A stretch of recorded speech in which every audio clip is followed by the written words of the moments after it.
తండ్రి అయిన దేవునికి, మన రక్షకుడైన యేసుక్రీస్తు ప్రభువుకు, పరిశుద్ధాత్మ దేవునికి వందనాలు స్తోత్రాలు చెల్లించుకుంటూ, దేవుడి దినమందు మనకిచ్చిన వాక్యము కొరింథీయులకు రాసిన మొదటి పత్రిక 3వ అధ్యాయము 16-17 వచనాలు చదువుకున్నాం. మీరు దేవుని ఆలయమై ఉన్నారనియు దేవుని ఆత్మ మీలో నివసించుచున్నాడనియు మీరు ఎరుగరా? ఎవడైనను దేవుని ఆలయమును పాడు చేసిన యెడల దేవుడు వానిని పాడు చేయను. దేవుని ఆలయము పరిశుద్ధమై ఉన్నది, మీరు ఆ ఆలయమై ఉన్నారు. దేవుడి వాక్యం ద్వారా మనం దీవించుకున్నారు. అపోస్తలుడైన పౌలు కొరింథీయులకు తెలియజేస్తూ ఈ వాక్యం దేవుడి వేళ మనకు కూడా తెలియజేస్తున్నారు. మీరు దేవుని ఆలయమై ఉన్నారని మీరు ఎరుగరా అని అడుగుతున్నారు దేవుడు. అవును, మనం దేవుని ఆలయమై ఉన్నామని మనం మరి ఒకసారి జ్ఞాపకం చేసుకోవాలి. ఎందుకంటే మనం మర్చిపోతూ ఉంటాం. మనము దేవుని ఆలయమై ఉన్నామని మనం మర్చిపోతూ మనం ఈ లోక సంబంధమైన జీవిత విధానంలో అప్పుడప్పుడు దేవునికి ఆయాస్కరంగా జీవిస్తూ ఉంటాము, ఆయాస్కరంగా మాట్లాడుతూ ఉంటాము, ఆయాస్కరంగా ప్రవర్తిస్తూ ఉంటాము. కానీ మనము మన దేవుని ఆలయమై ఉన్నామని మనం గ్రహింపు కలిగి ఉంటే మనము ఎప్పుడు కూడా ఈ లోకానుసారమైనటువంటి జీవితానికి మనం లోపడం, లోకానికి ఎదురై జీవిస్తాము, లోకానికి వ్యతిరేకమై జీవిస్తాము. ఎందుకంటే దేవుని ఆలయముగా మనం ఉన్నామని మనము గ్రహింపు కలిగి ఉన్నప్పుడు మనం దేవునికి ఇష్టమైన బిడ్డలముగా జీవిస్తాము, దేవునికి మహిమకరముగా జీవిస్తాము.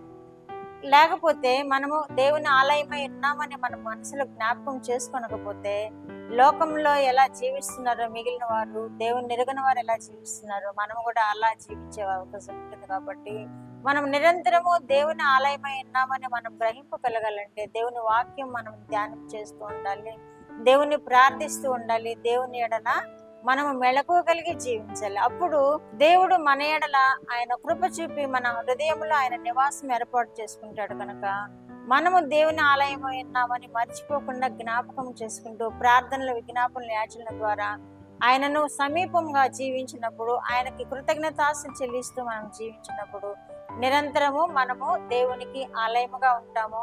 ఆ ఆలయము పరిశుద్ధమైనదిగా ఉంటుందని కూడా మనము ఈ వాక్యంలో చూస్తున్నాం. కాబట్టి ఆలయమై ఉన్నారు, మీరు దేవుని ఆలయమై ఉన్నారు కనుక మీరు ఎవడైనాను దేవుని ఆలయంను పాడు చేసినట్లా దేవుడు వాణిని పాడు చేయనని వాక్యం చెప్తుంది. కాబట్టి మనము దేవుని ఆలయమై ఉన్నాము కనుక మన ఆలయాన్ని మనము పాడు చేసుకోకూడదు. పాడు చేసుకోవటం అంటే లోకానుసారమైన జీవితము, లోకానుసారమైన మనసు మనము కలిగి ఉంటే మనము దేవుని ఆలయముగా ఉన్న మనం పాడు చేసుకున్నట్లే. అప్పుడు దేవుడు మనల్ని పాడు చేస్తానంటున్నాడు. కాబట్టి మనం చాలా జాగ్రత్తగా మన హృదయం అనే దేవుని ఆలయాన్ని మనం జాగ్రత్తగా కనిపెట్టుకుంటూ ఈ లోక కల్మషం ఏమి మనల్ని అంటకుండా దేవునికి ఇష్టమైన బిడ్డలముగా జీవించినప్పుడు దేవుడు మన యందు జీవించడానికి ఇష్టపడతాడు, మన హృదయంలో జీవించడానికి ఇష్టపడతాడు. లేని ఎడల మనల్ని పాడు చేస్తానంటున్నాడు. కాబట్టి మనము దేవుని ఆలయముగా ఉన్నామని జ్ఞాపకం చేసుకుంటూ దేవుని ఎడతెరక్క సేవిస్తూ ఆరాధిస్తూ ఆయనకి కృతజ్ఞతాస్తులు చెల్లించు ఆయనకి ఇష్టమైన జీవితం జీవించినప్పుడు, ఆయన ఆజ్ఞలను గైకుంటూ ఆయనను సేవిస్తూ ఉండినప్పుడు నిరంతరము దేవుడు మనలో నివసిస్తూ ఉంటాడు. అప్పుడు మనలను దేవుడు పాడు చేయడు. ఎవరైనాను దేవుని ఆలయమును పాడు చేసినట్లా నేను వాణిని పాడు చేస్తానంటున్నాడు. కాబట్టి మనము దేవుని ఆలయం పాడు చేయకుండా ఉంటాము, దేవుని చేత మనము ఆశీర్వదింపబడుతూ ఉంటాం. మెళకువగా ఉండి ప్రార్థన చేసినప్పుడు దేవుని ఆలయముగా ఉన్న మనము పరిశుద్ధముగా ఆయనకి ఇష్టమైన బిడ్డలముగా జీవించగలుగుతాము. దేవుని ఆలయము పరిశుద్ధమై ఉన్నది, మీరు ఆలయమై ఉన్నారు అని దేవుని వాక్యం తెలియజేస్తుంది. కాబట్టి మనము పరిశుద్ధముగా ఉంటాము. మన దేవుని ఆలయముగా ఉన్న మనము ఆయనకు పరిశుద్ధమైన ఆలయముగా మనం ఆయన ఎదుట నిలబడదాము. ఆయన ఆలయంలో చేరినప్పుడు కూడా మనం ఆయన ఘనంగా సేవించినప్పుడు ఆయన మనలో నివసించడానికి ఇష్టపడే దేవుడుగా ఉన్నాడు. కాబట్టి మనము ఆయన ఆలయంగా ఉందాము, ఆయనను మహింపరుద్దాము, ఆయన దీవెనలు మనం పొందుకుందాం.